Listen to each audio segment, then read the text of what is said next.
finishing off round 5, double crochet and a slip stitch into the first stitch. Lay that down. Look how nice that is. We're going to take our little yarn snips and cut off a 3 to 4 inch tail. Just something long enough to work with to be able to put that in place. And then you've got that on there. Pull it. There you go. Not going anywhere. Here is where our needles and threader come in handy. A threader is not entirely necessary.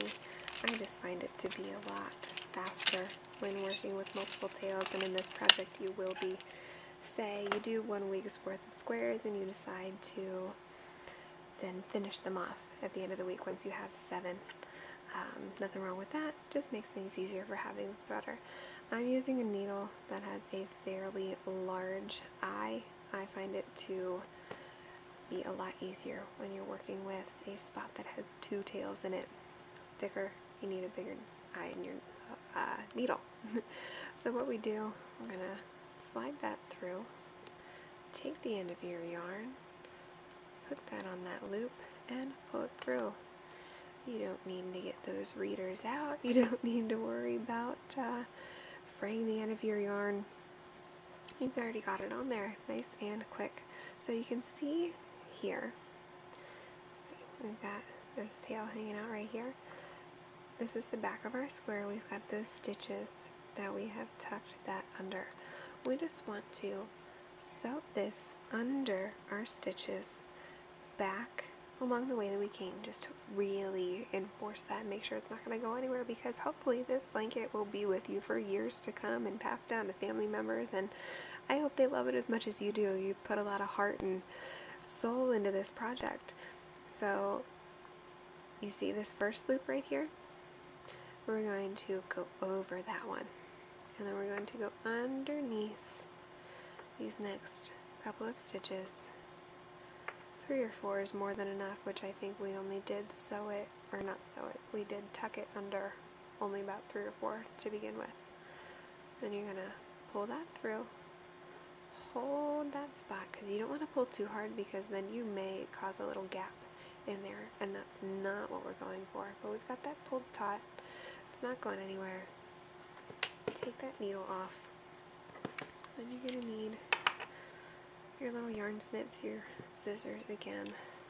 Cut it close to the back, but not too close. You don't want to accidentally catch any of those other pieces of yarn that created your granny square to begin with, because then you're going to have to start over. And not that that is a horrible thing, but you've put a time into this, you've put work into this, and we would hate for anything like that to happen. So again, I'm going to move over here to the spot where we've got 2 tails. The hook on my threader is big enough, the eye in my needle is big enough to hold those 2 tails comfortably. We're going to come over here and sew this back underneath, skipping that first loop and going over that one, then going underneath the next 3 stitches or so. Remember, there are 2 loops per stitch, so that means we're going under 6 to 8 loops.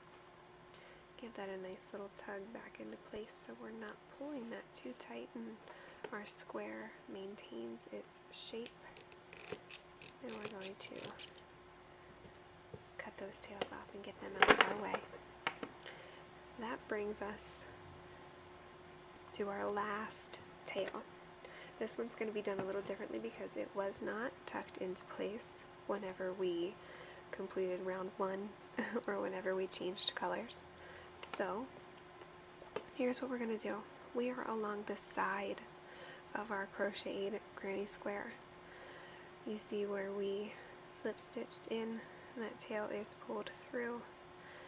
You're going to want to give that a nice little tug over to the left side so that it makes everything look nice and uniform. I'm going to go down between those 2 loops on the top of our first stitch, just to get us to the back of our work. So that is in place. The front hardly even notice. So then we're along the back here. Now that round is done in double crochets, and in order to get down to those nice loops along the bottom of that row, I am just going to run that little guy through one of my double crochets. Don't pull too tight, it'll cause a little bit of puckering there along the side. So that after that, we're down to that level where all those nice little loops are. We're gonna run them along the 3 to 4 stitches, 6 to 8 loops. Pull that through. Remember, not too tight, just tight enough. It may take a little bit of practice. Nothing wrong with that. So that is our one, just like we got things tucked into place. Ooh, there we go, back in focus. We've got things tucked in, and we're going to go back across, going over top.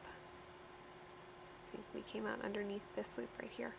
We're going to go over top that first loop and then back underneath those couple of stitches and pull that yarn tail through again. Take your needle off. Make sure things are not pulled too tightly. We've got that tail. Snip that off. And we have a completed granny square. Good job.